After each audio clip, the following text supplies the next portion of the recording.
యేసు ప్రభు దగ్గరికి రావడానికి గల కారణాలు ఏంటి అని మనం ఆలోచిస్తే అద్భుతాలు చేస్తాడేమని, సూచక్రియల కోసము, లేకపోతే మహత్కార్యాల కోసము, అద్భుతాల కోసము, స్వస్థతల కోసము వచ్చే వాళ్ళు చాలామంది ఉంటూ ఉన్నారు. ఇక్కడ మనం చదువుకున్న లేఖనాల్లో మత్తయి సువార్త 12:38 నుంచి 42 వరకు మనం చూసినట్లయితే కాంటెక్స్ట్ మనం అర్థం చేసుకుంటే, పరిసయ్యులు శాస్త్రులు ఆయన వద్దకు వచ్చారు. ఎందుకు వచ్చారు అని అంటే ఆయన్ని ఏదో అడుగుతున్నారు, ఏదో చూడగోరాలంట ఆయన నుంచి. ఏం చూడగోరాలు చెప్పండి ఒకసారి.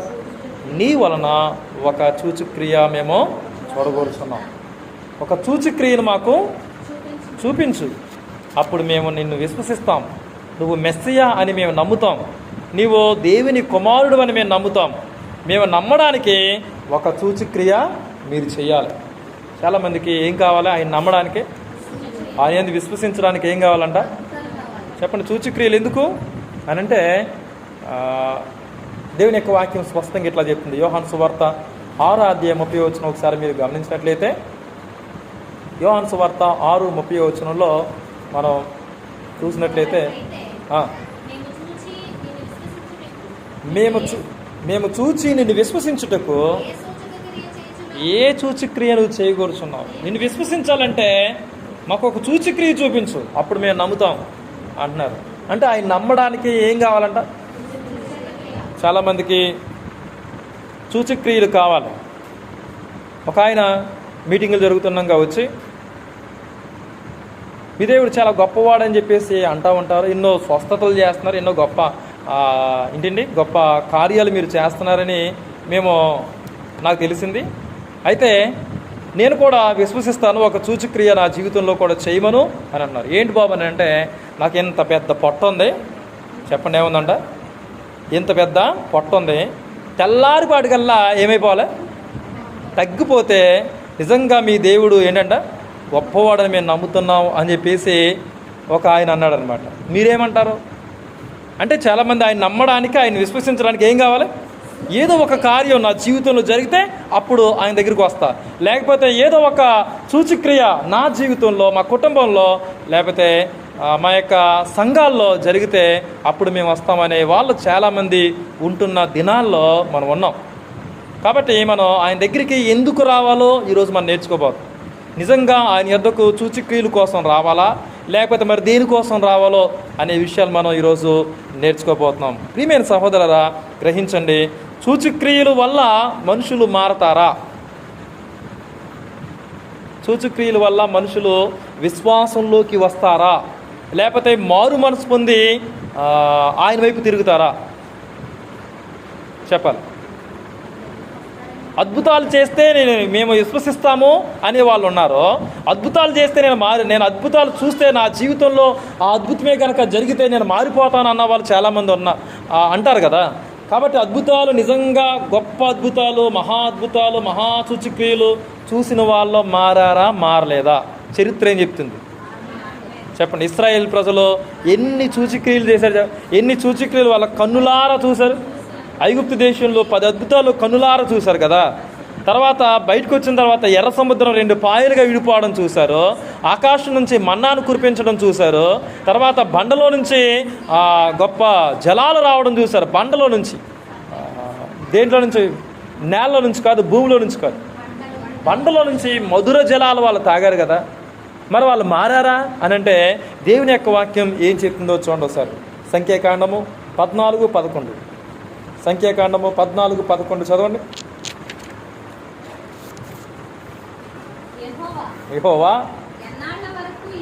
యెహోవా ఇట్లా మాట్లాడుతున్నాడు, దేవుడు ఇట్లా మాట్లాడుతున్నాడు, ఎన్నాళ్ళ వరకు ఈ ప్రజలు నన్ను అలక్ష్యం చేయుదురు? ఎన్నాళ్ళ వరకు నేను వారి మధ్యను చేసిన సూచక క్రియలన్నిటినీ చూసి, చెప్పండి, ఏం చూసారంట వాళ్ళు? సూచక్రియలను చూసినా ఏం చేయలేదంట, వాళ్ళు నమ్మలేదంట. కాబట్టి ప్రపంచ చరిత్రలో వాళ్ళు చూసిన అద్భుతాలు, వాళ్ళు చూసిన సూచక్రియలు మరి ఎవ్వరూ కూడా, ఏ జనాంగం కూడా చూడలేదు. మరి వాళ్ళైతే మారారా, మారలేదా? ఆయన ఎందుకు విశ్వాసం ఉంచి ఆయన్ని నిజాయితీగా యథార్థంగా ఆయన వెంబడించారని అంటే లేనే లేదు. కాబట్టి సూచక్రియల వల్ల మనుషులు మారరు.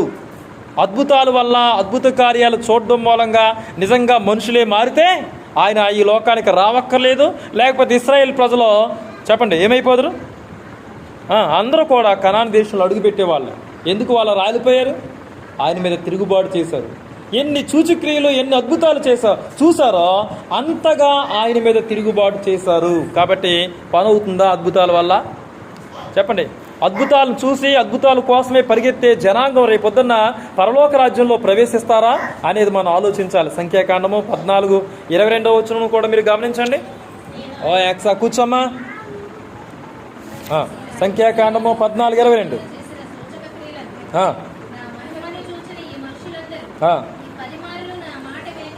నా మహిమను చూశారంట, నా సూచక్రియలను చూశారు, 10 సార్లు నా మీద నా మాట వినకుండా తిరగబడ్డారంటాడు.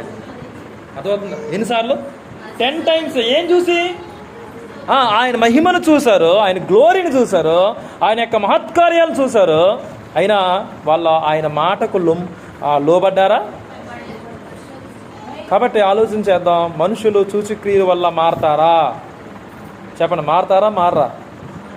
మారు మనసు పొంది పరలోక రాజ్యంలోకి వెళ్తారా అని అంటే సూచక్రియలను బట్టి కాదు. చెప్పండి, దేని బట్టి? సరే, వాళ్ళ పాత నిబంధనలో ఉన్నారు, కొత్త నిబంధనలు అయితే వాళ్ళ చాలామంది మారిపోయిన వాళ్ళు ఉన్నారని చెప్పేసి అనుకోవచ్చు. దేవుని యొక్క వాక్యం చదవండి ఒకసారి. యోహాను సువార్త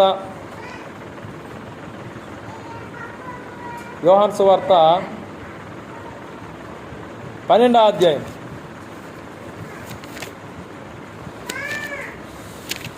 యోహాను సువార్త 12వ అధ్యాయము 37వ వచనం చదవండి. యేసు ఈ మాటలు చెప్పి వెళ్ళి వారికి కనబడకుండా దాగి ఉండెను. ఆయన వారి ఎదుట ఎన్ని సూచక్రియలు ఆయన ఎదుట చేశాడో. చెప్పండి, విశ్వాసం ఉంచారా? అంటే సూచక్రియలను చూసి కూడా ఏం చేయలే. కాబట్టి సూచక్రియలను బట్టి కాదు మనుషుల విశ్వాసంలోకి వచ్చేది, మారు మనసులోకి వచ్చేది, రక్షింపబడేది. చెప్పండి, దేన్ని బట్టి అంటే ఆ స్వార్థ వాక్యాన్ని బట్టి వినుట వలన విశ్వాసం కలుగును. అది క్రీస్తుని గూర్చిన మాటను బట్టే. హల్లెలూయా. కాబట్టి సూచక్రియలను బట్టి ఎవరో ఫిజికల్గా వాళ్ళు బాగుపడతారేమో, కానీ ఆధ్యాత్మికంగా వాళ్ళు రక్షింపబడ్డం అనేది జరగదు అనే సంగతిని మనం ఎరగాలి. మరి ఎందుకు ఇలా ఈయన్ని సూచక్రియలు అడుగుతున్నారు? వాళ్ళు మారాలన్నా, వాళ్ళని ఆయన విశ్వసించాలన్నా? వాళ్ళ యొక్క ఉద్దేశం ఏంటంటే, చెప్పండి, నువ్వు ప్రూవ్ చేసుకో, ఒక గొప్ప సూచక్రియను చేసి నువ్వు మెస్సియా అని, నువ్వు దైవ కుమారుడు అని నువ్వే రుజువుపరుచుకో, ఒక సూచక్రియ చేయండి అని అడుగుతున్నారు. ఎప్పుడైనా అడగారా దేవుని? ప్రభా, నా జీవితంలో కూడా ఒక సూచక్రియ చేయండి ప్రభా, ఒక అద్భుతం చేయండి ప్రభా అని అడిగారా మీరు? ప్రియమైన సహోదరులారా, దేవుడిని అలాగ అడగొచ్చా? సూచక్రియలు చేయమని అడగొచ్చా? అడగకూడదా? ఒక అద్భుతం చేయండి ప్రభా అని అడగకూడదా? అడగొచ్చా? ఒక అద్భుతం చేయండి ప్రభా, అప్పుడు నేను విశ్వాసంలోకి వస్తాను అనడం దేవుణ్ణి శోధించడం, ఆయన శక్తిని శోధించడం. కాబట్టి ఆయన తప్పకుండా సూచక్రియలు చేశాడు. మొట్టమొదటి సూచక్రియ అని చెప్పండి బైబిల్లో. మొట్టమొదటి సూచక్రియ అండి. అబ్బా, ఆయన చేసిన సూచక్రియ చెప్పండి. యేసయ్య చేసిన సూచక్రియ బైబిల్లో ఏంటి? మీరు బైబిల్లోకి బోటంలోకి వెళ్ళిపోతున్నారు. చెప్పండి. కనానులో చెప్పండి ఏంటి? నీళ్లను ద్రాక్షారసంగా చేయడమే చెప్పండి మొదటి సూచక్రియ. మొదటి సూచక్రియ ఆయన ఎక్కడ చేశాడు? వివాహంలోనే చేశాడు.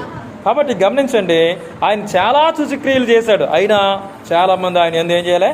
విశ్వాసం ఉంచలేదు. అందులోకి విశ్వాసం ఉంచడం పక్కన పెట్టండి, ఆయనకి అక్కడున్న లీడర్స్, పరిసయ్యులు, శాస్త్రులు కూడా ఆయనకి వ్యతిరేకంగా తిరగబడ్డారు. చెప్పండి, ఆయన్ని అపోజ్ చేస్తూ ఉన్నారు. ఆయన మాటలు వినకుండా ఆయన ఒక అద్భుత కార్యం చేశాడు అనుకోండి, పైన చేశాడు, మీరు ఈయన దెయ్యాలకి అధిపతి వల్ల చేస్తున్నాడు అని మరలా చేసిన దాన్ని బట్టి మళ్ళీ అక్కడ చెప్పసాగారు. కాబట్టి మనం గమనించవలసింది ఏంటంటే, సూచక్రియల వల్ల మనుషులు మార్పులోకి రారు, విశ్వాసంలోకి రారు. కాబట్టి సూచక్రియలను బట్టి, మనం అద్భుత కార్యాలను బట్టి, స్వస్థతలను బట్టి మనము ఆయా సంఘాలను లేకపోతే ఆ దేవుని సేవకులను మనం వెంబడించకూడదు. కానీ నిజంగా వెంబడించవలసింది సత్యమైన వాక్యాన్ని వినడానికే, నేర్చుకోవడానికే, అభ్యసించడానికే. హల్లెలూయా. చూడండి ఒకసారి. ఇప్పుడు ఆయన అంటున్నాడు 39వ వచనంలో చదవండి ఒకసారి. వ్యభిచారులైన చెడ్డతరం వారు సూచక్రియను అడుగుచున్నారు. ఆయన అడిగింది ఎవరు చెప్పండి? సూచక్రియను చూడగోరుచున్నామని అడిగింది ఎవరు? అడిగింది ఎవరు? 38వ వచనంలో చదవండి. శాస్త్రుల్లోనూ పరిసయ్యుల్లోనూ కొందరు. అడిగింది ఎవరమ్మా? శాస్త్రులు, పరిసయ్యులు. కానీ ఆయన ఏమన్నాడు? ఎవరు అడుగుతున్నారు తెలుసా సూచక్రియను చేయమని? వ్యభిచారులైన చెడ్డ తరం వారు అన్నారు. చెప్పండి, ఎవరిని అన్నాడు? ఎవరిని ఏమన్నాడు చెప్పండి? శాస్త్రుల్ని, పరిసయ్యుల్ని డైరెక్ట్గా ఆయన అన్న మాట ఏంటి తెలుసా? వ్యభిచారులైన చెడ్డ తరం వారు ఏమడుగుతున్నారంట? శాస్త్రులు, పరిసయ్యులు వెళ్ళిపోయిన తర్వాత అన్నాడా మాట? వాళ్ళ ముందే అన్నాడా? వాళ్ళ ముందే అనొచ్చా ఈ మాట? ముందే అనొచ్చా? ఇక్కడ నన్ను ప్రార్థన చేయ